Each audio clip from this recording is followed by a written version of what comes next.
السلام علیکم.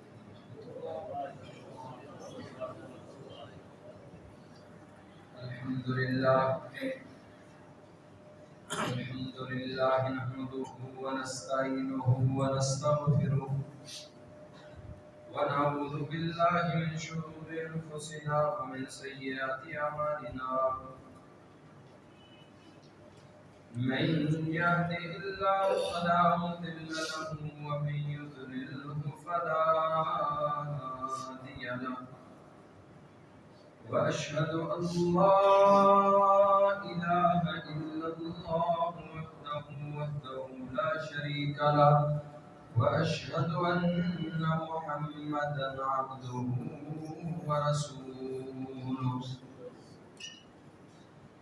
اللهم صل على محمد وعلى آل محمد كما صليت على إبراهيم وعلى آل إبراهيم إنك حميد مجيد.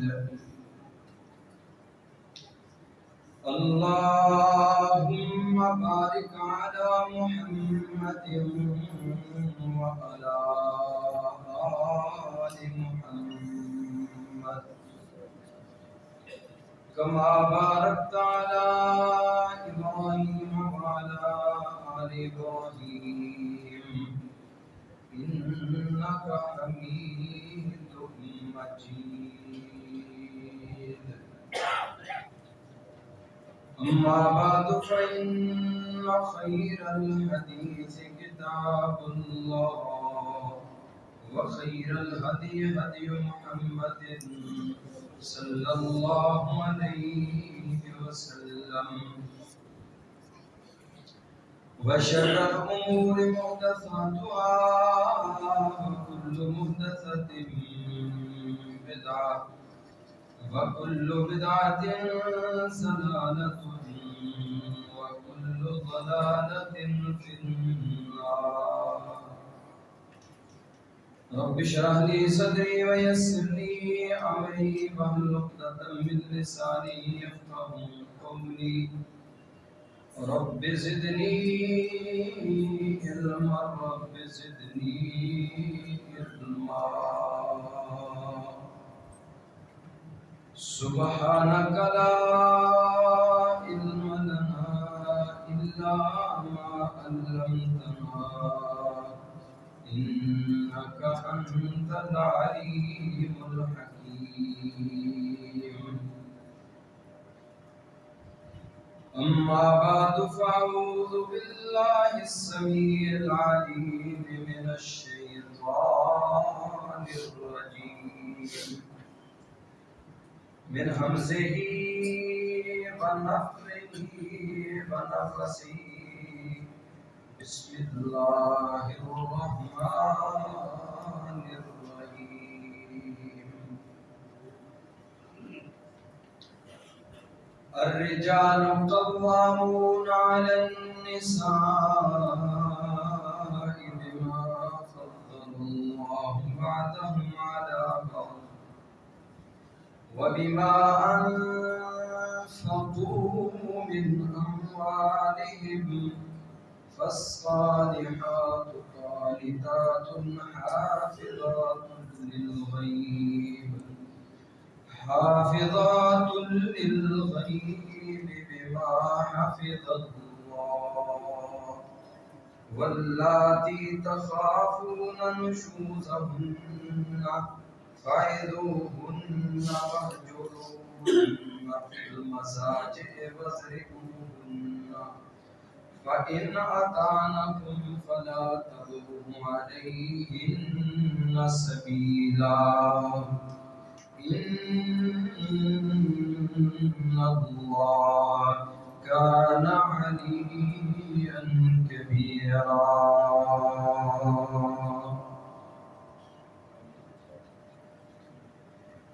الرجال قوامون علی النساء، مرد قوام ہیں، حاکم ہیں، مضبوط ہیں علی النساء عورتوں پر بما فضل اللہ بعضهم علی بعض اس وجہ سے جو اللہ رب العزت نے بعض کو بعض پر فوقیت اور فضیلت عطا فرمائی ہے وبما انفقوا من اموالهم اور اس وجہ سے کہ شوہر مرد اپنے گھر کے اخراجات میں مال صرف کرتا ہے۔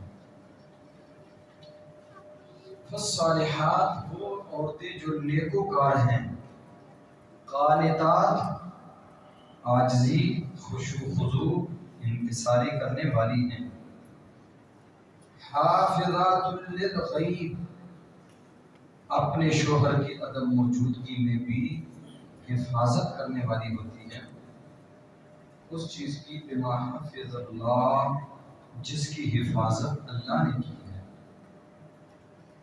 واللاتی وہ عورتیں تخافون نشوزہن جن کی نافرمانی کا تمہیں ڈر ہے، فاعظوہن انہیں واعظ کرو، نصیحت کرو، سمجھاؤ، ان کی نوک پلک کرو،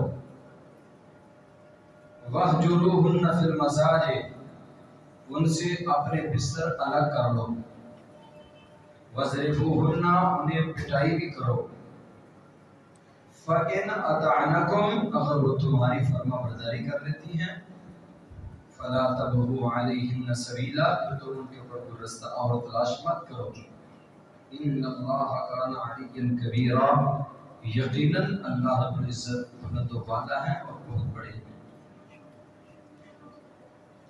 اللہ تعالیٰ کی مختصر حمد و ثنا کے بعد انگنت لاتعداد درود و سلام اس عظیم ہستی پر جس نے شوہر اور بیوی کے حقوق کو بیان فرمایا، جس ہستی نے مجھے اور آپ کو جینے کا سلیقہ اور طریقہ سکھایا، جس ہستی نے معاشرے میں رہنے کے گر سکھائے، کروڑوں رحمتیں اس محمد کریم علیہ السلام کی ذات پر، جس ذات نے ہماری ایسی رہنمائی فرمائی کہ کائنات کی کوئی ہستی ایسی ہماری رہنمائی نہ فرما سکتی۔ رحمتیں ہوں، برکتیں ہوں صحابہ اکرام کی ہستیوں پر جنہوں نے اپنے اس عظیم مرشد اور ہادی سے سن کر پھر اس پہ عمل بھی کیا اور ساتھ ہم تک پہنچانے کا حق بھی ادا کر دیا۔ اے اللہ محدثین کی قبروں پہ کروڑوں رحمت نازل فرما، جن تیرے بندوں نے تیرے رسول کے فرمان کو، تیرے نبی کے ساتھیوں کے عمل کو یاد کیا، اس کے لیے سفروں کی صحبتیں سہیں، ان کے لیے بھوک پیاس برداشت کی، اور اس کے لیے دنیا کی کسی چیز کو خاطر میں نہ لاتے ہوئے ساری زندگی خدمت حدیث کے لیے وقف کر دی۔ اللہ ان اپنے بندوں کے مرکزوں پہ کروڑوں رحمت نازل فرما۔ آج کا جو ہمارا خطبہ ہے اس کا عنوان آپ کے علم میں ہے، میں نے پچھلے خطبہ جمعہ میں اعلان کیا تھا، آئندہ ہمارا خطبہ ہوگا میاں بیوی کے حقوق کے حوالہ سے۔ تو یہ چونکہ کافی تفصیلی عنوان ہے، ایک دو خطبوں میں اس کو سمیٹنا ممکن نہیں ہے۔ آج کے خطبہ میں چند حقوق بیان ہوں گے مرد کے، شوہر کے، اس کی بیوی کے اوپر کیا حقوق ہے، کیونکہ اللہ کریم نے بھی ابتدا مرد سے ہی کی ہے، تو ہم بھی اپنے خطبے میں حقوق کی جو ابتدا ہے وہ مرد سے ہی کرتے ہیں۔ پہلے چونکہ مرد بنا پھر عورت بنی، پہلے آدم آئے پھر حوا بنی، پہلے مرد کے حقوق پھر عورت کے حقوق۔ قرآن نے بھی الرجال قوامون علی النساء، مرد عورتوں پہ حاکم ہیں، مرد عورتوں پہ مضبوط ہیں۔ الرجال سے رب نے بھی سلسلہ شروع کیا، اس لیے آج کا خطبہ جمعہ میں ہم بھی حقوق کی جو فہرست ہے اس میں سر فہرست مرد کو رکھ رہے ہیں۔ اللہ کریم نے مردوں کے حقوق جو بیان فرمائے ہیں اور محمد رسول اللہ صلی اللہ علیہ وسلم نے چند گزارشات تھوڑے سے وقت میں انشاءاللہ آپ کے سامنے رکھنا چاہوں گا۔ اللہ سے دعا کریں اللہ ہمیں ان حقوق کو بیان کرنے کی توفیق عطا فرمائے اور ہماری بہنوں کو، ہماری ماؤں کو، ہماری بیٹیوں کو اللہ ان حقوق کی پاسداری کی توفیق عطا فرمائے۔ جو میں نے آپ کے سامنے آیت کریمہ پڑھی ہے، یہ 5ویں پارے کی آیت کریمہ ہے، جس میں اللہ کریم نے عمومی طور پہ بڑے سارے حقوق بیان کر دیے ہیں۔ ویسے تو بڑی لمبی فہرست ہے، کیونکہ ایک مرد اور ایک عورت سے ہی تو معاشرہ قائم ہوتا ہے، اور بہترین معاشرے کو بنانے کے لیے بہترین ماؤں کی ضرورت ہوتی ہے۔ معاشرے کو بہترین بنانے کے لیے بہترین باپ ہونا چاہیے۔ جب معاشرے کا باپ بہترین ہوگا، جب معاشرے کی ماں بہترین ہوگی، پھر وہ معاشرہ بھی بہترین ہو جائے گا۔ جب یہ دونوں ہی لڑکھڑانے والے، ایک دوسرے پہ آوازیں کسنے والے، ایک دوسرے کے حقوق کو ذبح کرنے والے، ایک دوسرے کے فرائض اور حقوق کے قتل کرنے والے، ایک دوسرے کو اذیتوں سے دوچار کرنے والے، ایک دوسرے کو تکلیفیں پہنچانے والے، ایک دوسرے کے خلاف نمبرد آزما ہونے والے، جب یہ دونوں ایسے ہوں گے تو اللہ کی قسم معاشرہ کبھی بھی درست سمت اختیار نہیں کر سکتا۔ اس لیے مرد کو چاہیے اس کے اوپر جو بیوی کے حقوق ہیں اور حقوق کی پوری پاسداری کرے۔ عورت کو چاہیے کہ وہ اپنے شوہر کے حقوق کی پوری پاسداری کرے۔ بسا اوقات ایسے ہو جاتا ہے، مرد سے زیادتی ہو گئی، عورت سے بھی زیادتی ہو جاتی ہے، دو گاڑی کے پہیے ہیں تو دونوں میں سے کوئی ایک کبھی خراب بھی ہو جاتا ہے۔ ایسے تو نہیں ہوتا کہ ہر حال میں دونوں ٹھیک ہی رہیں، دونوں ٹھیک ہی رہیں تو یہ تو بڑی اللہ کی رحمت ہے۔ لیکن کبھی ایسے بھی ہوتا ہے گاڑی پنکچر بھی ہو جاتی ہے، ٹائر پھٹ بھی جاتا ہے، طرح طرح کے نقصانات ہو جاتے ہیں، کبھی بیوی خراب ہو گئی ہے، کبھی بندہ خراب ہو گیا ہے، تو اس خرابی میں ہر ایک کو چاہیے کہ دوسرے کو بہتر کرنے کی کوشش کرے۔ ایک مرد کا اپنی بیوی کے اوپر سب سے پہلا حق یہ ہے کہ وہ اپنے شوہر کی فرمانبرداری کرے۔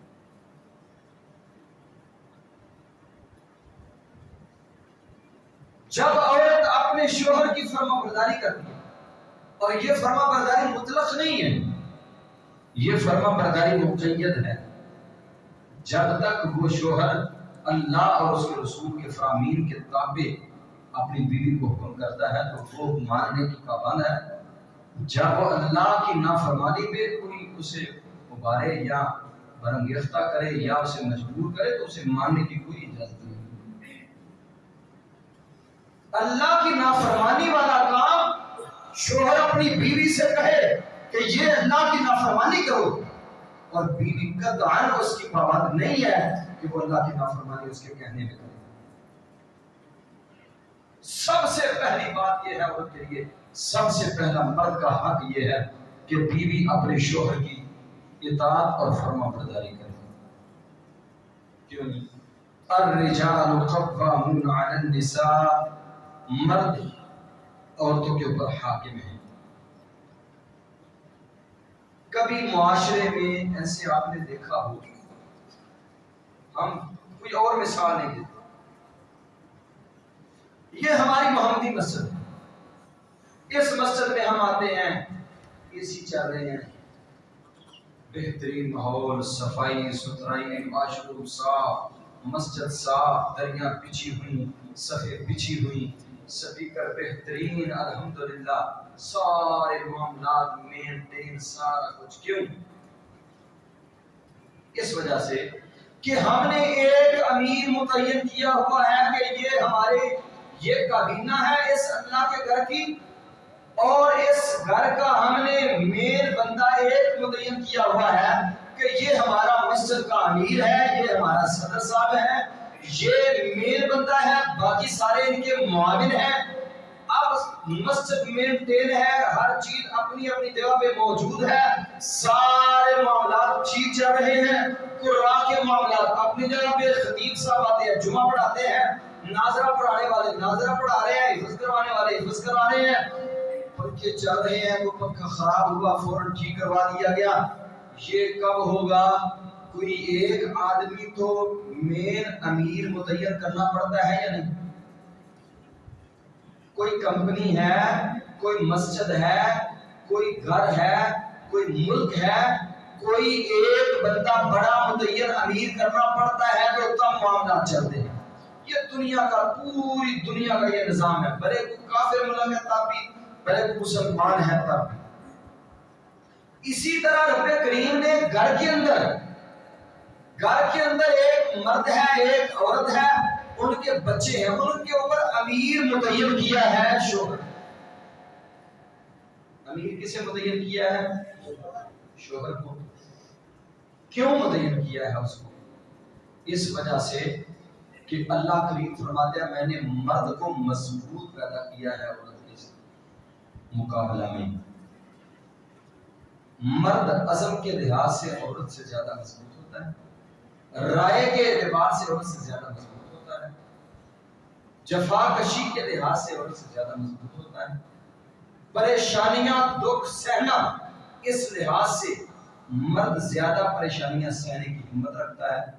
اللہ کریم نے مرد کو عورت پر نہیں حاکم، امیر اور بڑا متعین کیا ہے، تو جو بڑا ہو اس کی پھر اطاعت کا پابند بھی کیا ہے۔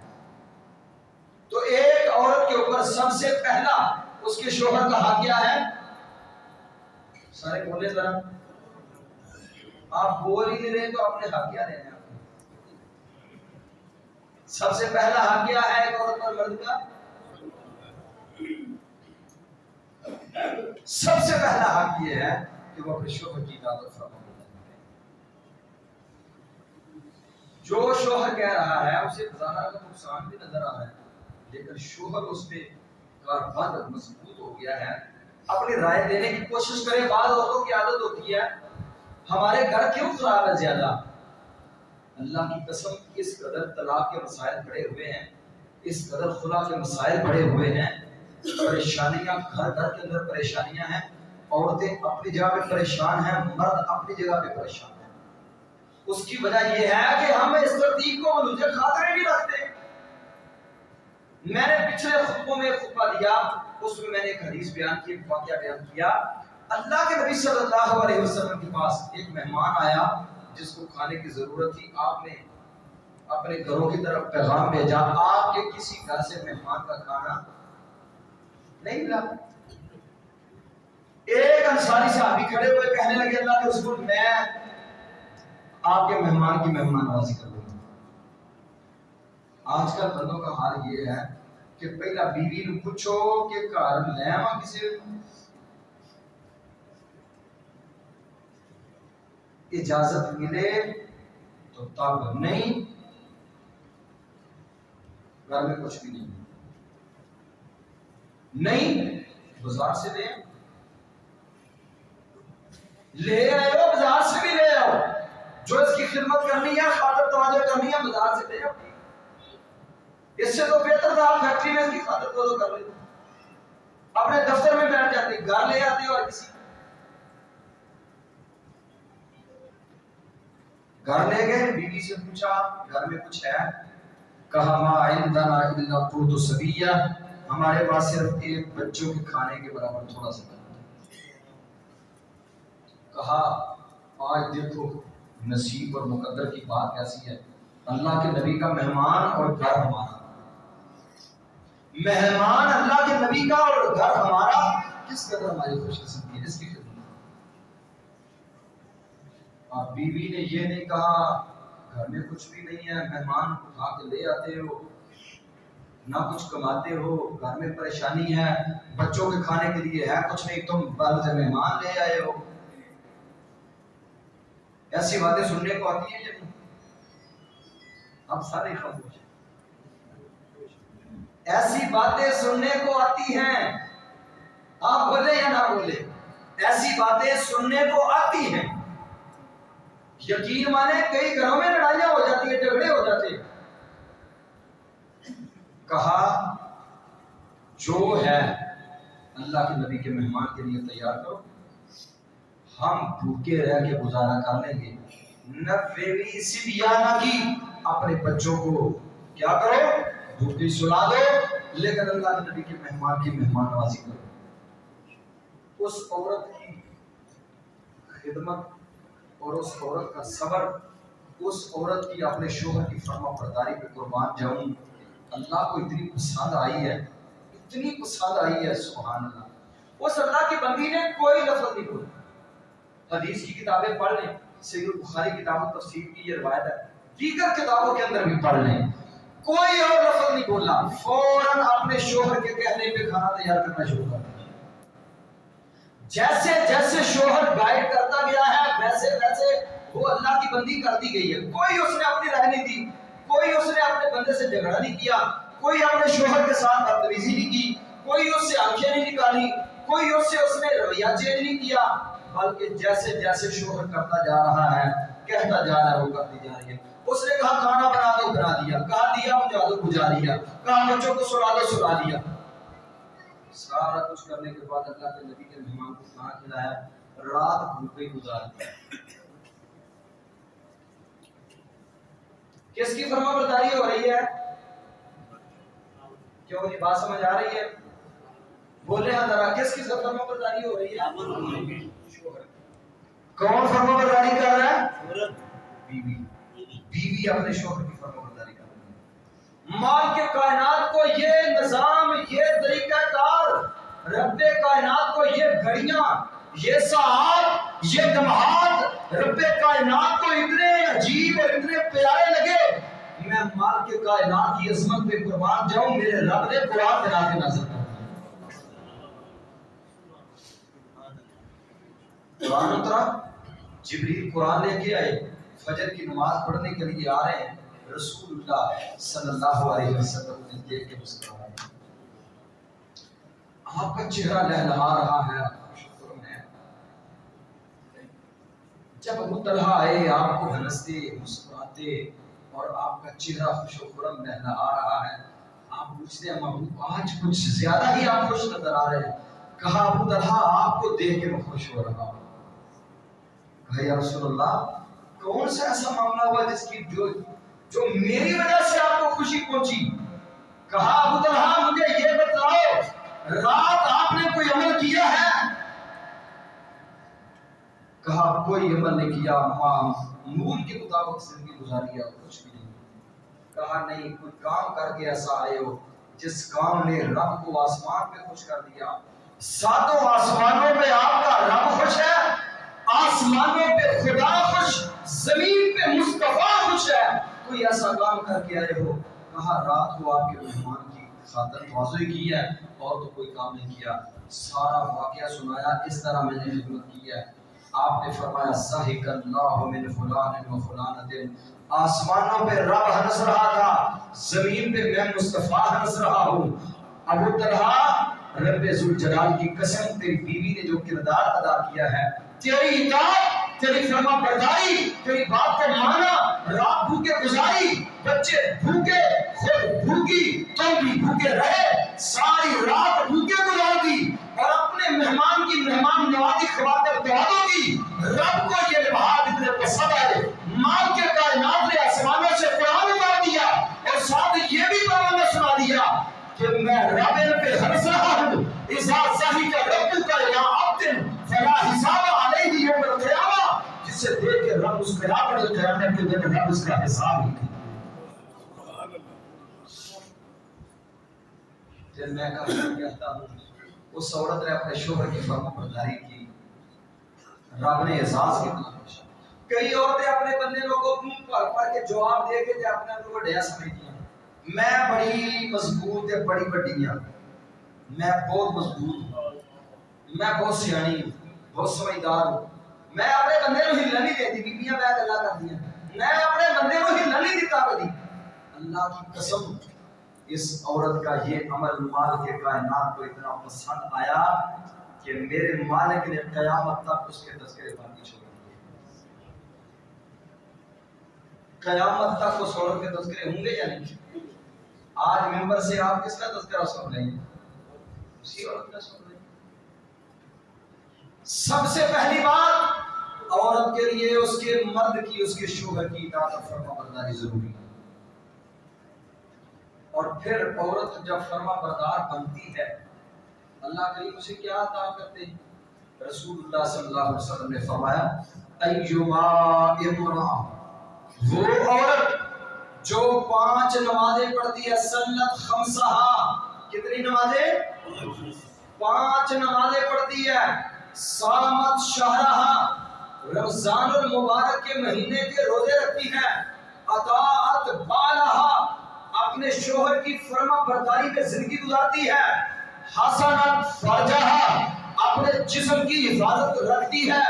محمد کریم علیہ السلام نے فرمایا ایسی عورت کو میں پروانہ تھما رہا ہوں، تدخل الجنت من ای باب من ابواب الجنت شاء، جنت کے 8 دروازے قیامت کے دن اس کے لیے کھول دیے جائیں گے. اللہ کی بندی، اپنے شوہر کی خدمت اور خاطر تواضع اور فرما برداری کرنے والی میری بندیوں، میں نے جنت کے 8 دروازے تمہارے لیے کھلا دیے ہیں. جس دروازے سے تمہارا جی چاہتا ہے اسی دروازے سے میری جنت کی مہمان بن جاؤ. یہ اعزاز کسی کو نہیں ملا، یہ صرف ابو بکر صدیق کا اعزاز ہے، صرف ابو بکر صدیق رضی اللہ تعالیٰ عنہ کا اعزاز ہے. رسول اللہ صلی اللہ علیہ وسلم نے فرمایا، آپ نے جنت کے 8 دروازوں کا تذکرہ کیا اور ابو بکر صدیق کہنے لگے اللہ کے رسول، کوئی ایسا بھی ہوگا جس کو جنت کے 8 دروازوں سے گزرنے کی اجازت ہوگی؟ فرمایا ارجو ان تکون منہم، ابو بکر جس کو جنت کے 8 دروازے جس کا انتظار کر رہے ہوں گے وہ میرا ابو بکر صدیق ہو. افضل البشر بعد الانبیاء ابو بکر، انبیاء کے بعد ساری کائنات کے انسانوں پر کسی کو فقیہت، بلندی، افضلیت اگر حاصل ہے تو صرف ایک ہستی ہے جسے ابو بکر صدیق رضی اللہ تعالیٰ کے نام سے یاد کیا جاتا ہے. لیکن فرما بردار عورتیں رب کو اتنی اچھی لگتی ہیں، مالک کو اتنی پیاری لگتی ہیں. فرمایا جو اپنے شوہر کی فرما بردار ہیں وہ قیامت کے قریب بھی آئے گی، میں پھر بھی اسے ابو بکر کے ساتھ ہی رکھوں گا. جہاں سے میرے ابو بکر کے لیے جو اعزاز ہے وہی اعزاز میں اس عورت کو دوں گا جو عورت اپنے شوہر کی فرما برداری کرتی ہے. تو سب سے پہلا عورت کے اوپر مرد کہا کیا ہے کہ عورت اپنے شوہر کی فرما برداری، عورت اپنے شوہر کی فرما برداری کرے. فرما برداری گھر کے معاملات میں بھی، میاں بیوی کے جو معاملات ہیں ان میں بھی، اولاد کے معاملات میں بھی عورت کی ذمہ داری یہ ہے کہ وہ اپنے شوہر کی فرما برداری کرے. رسول کریم صلی اللہ علیہ وسلم نے فرمایا، سیدنا ابو ہریرہ رضی اللہ تعالیٰ عنہ اس حدیث کے راوی ہیں، فرماتے ہیں رسول کریم صلی اللہ علیہ وسلم نے فرمایا اذا دعا الرجل امرأته الى فراشه، جب مرد اپنی بیوی کو اپنے بستر پہ بلائے، مرد اپنی بیوی کو اپنے بستر پہ بلاتا ہے فابت، اور وہ عورت آنے سے انکار کر دیتی ہے، وہ عورت اس کے پاس آنے سے انکار کر دیتی ہے، فبات غضبان علیہا، اب جو غضبان علیہا ہے کہ وہ رات گزارتا ہے تو اپنی بیوی پہ ناراض ہے. ایک تو یہ ہوتا ہے بسا اوقات مرد اپنی بیوی کو بلاتا ہے اپنی حاجت کے لیے، اپنی ضرورت کے لیے. بسا اوقات اس طرح بھی ہوتا ہے گھر کے کسی معاملے میں آپس میں الجھ پڑ، اس الجھ کی وجہ سے ساری رات نہ مرد اپنی بیوی سے راضی ہے نہ بیوی مرد پہ راضی ہے، دونوں ایک دوسرے سے ناراض رات گزار رہے ہیں. محمد کریم صلی اللہ علیہ وسلم نے فرمایا عورت کی ذمہ داری ہے، عورت کی ذمہ داری ہے وہ اپنے شوہر کو راضی کرے. فبات علیہا غضبان، وہ اس کے اوپر ناراض ہے، لعنتھا الملائکۃ، آسمانوں کے سارے فرشتے اس عورت کے اوپر لعنت کرتے ہیں.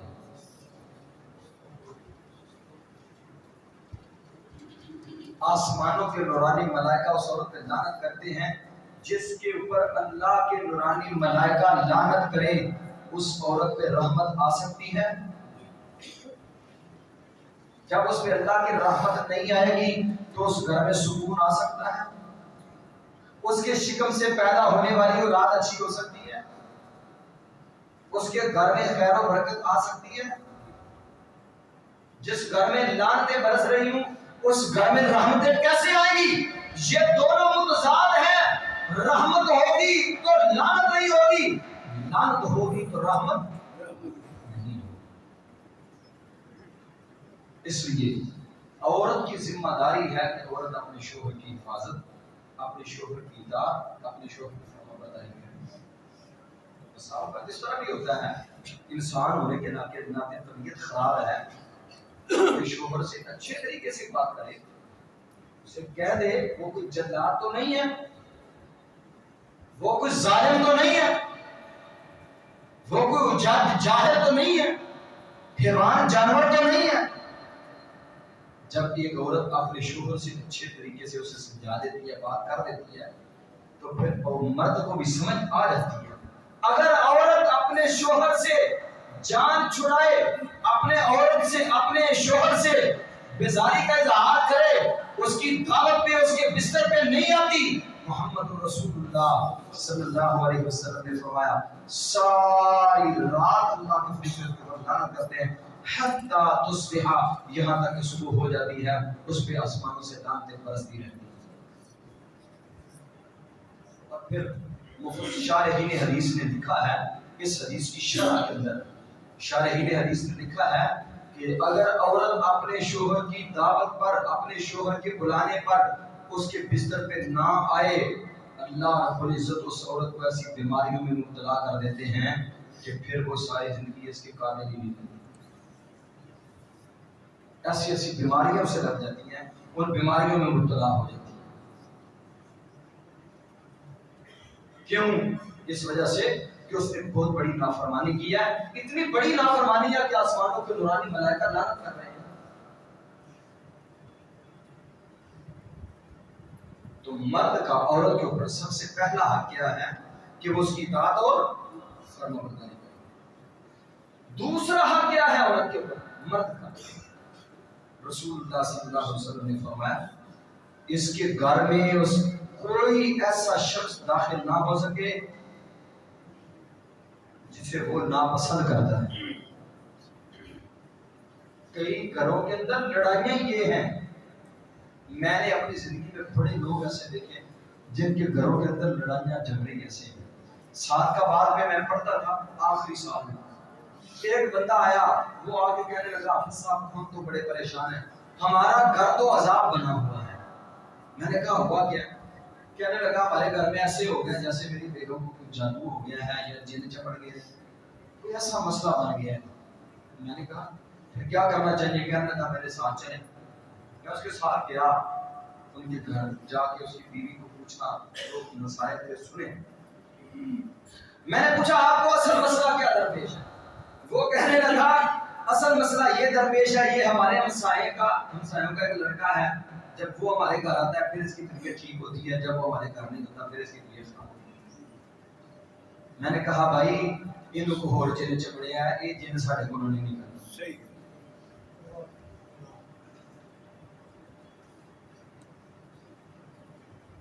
اب جس عورت کی یہ کیفیت ہے، مجھے میرے اللہ کی عظمت کی قسم ہے اس عورت نے اپنی دنیا بھی برباد کر لی، اپنی آخرت بھی برباد کر لی۔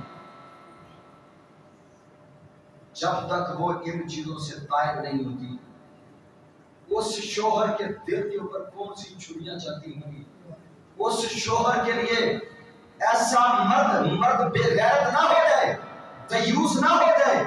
مرد کی اللہ کریم نے یہ نیچر بنائی ہے، جب مرد اس چیز کو دیکھتا ہے وہ کہتا ہے کہ میرے لیے آسمان زمین پہ آسمان گر پڑے یا زمین پھٹ جائے، زمین میں دھنس جائے۔ اس سے بڑھ کر اس شوہر اس مرد کے لیے کون سی بڑی اذیت ہو سکتی ہے جو آج یہ عورت اپنے شوہر کو پہنچا رہی ہے۔ آپ نے فرمایا اس کے گھر میں مرد ناپسند کرتا کسی کو، اپنی بیوی سے کہہ دے میرے گھر میں یہ بندہ نہیں آنا چاہیے، نہیں آ سکتا۔ شریعت اسلامیہ نے مرد کی اس بات کو عورت کے لیے مضبوط حق بنا دیا۔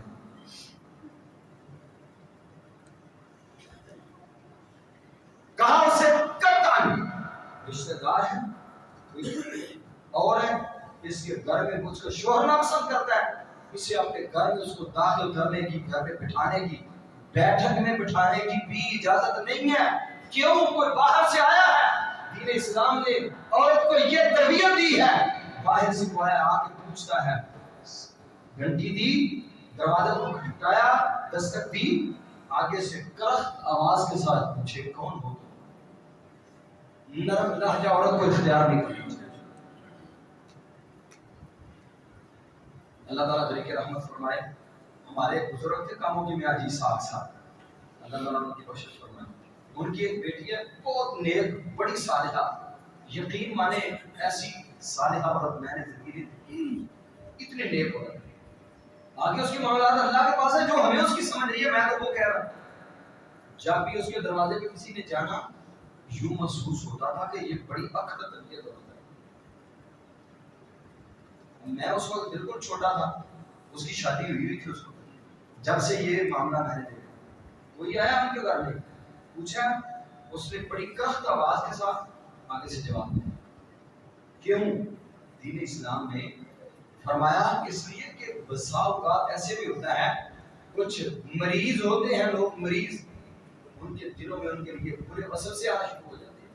جب آگے سے ایسا جواب ملے گا، بڑے سکون کے ساتھ وہ واپس چلا جائے گا۔ تو اس کا مطلب یہ بھی نہیں کہ عورت بدتمیزی کرنا شروع کر،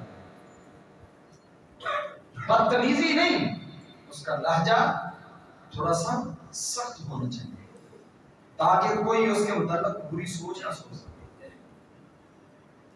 تو دوسرا حق جو مرد کا عورت کے اوپر دین اسلام نے متعین کیا ہے وہ یہ ہے کہ اس کے گھر میں جسے وہ ناپسند کرتا ہے اس کے گھر میں وہ داخل نہیں ہونا چاہیے۔ اللہ تعالیٰ سے دعا ہے اللہ مجھے اور آپ کو ان کی توفیق نصیب فرمائے۔ اقول قولی ھذا استغفر اللہ لی ولکم ولسائر المسلمین۔ سبحان ربک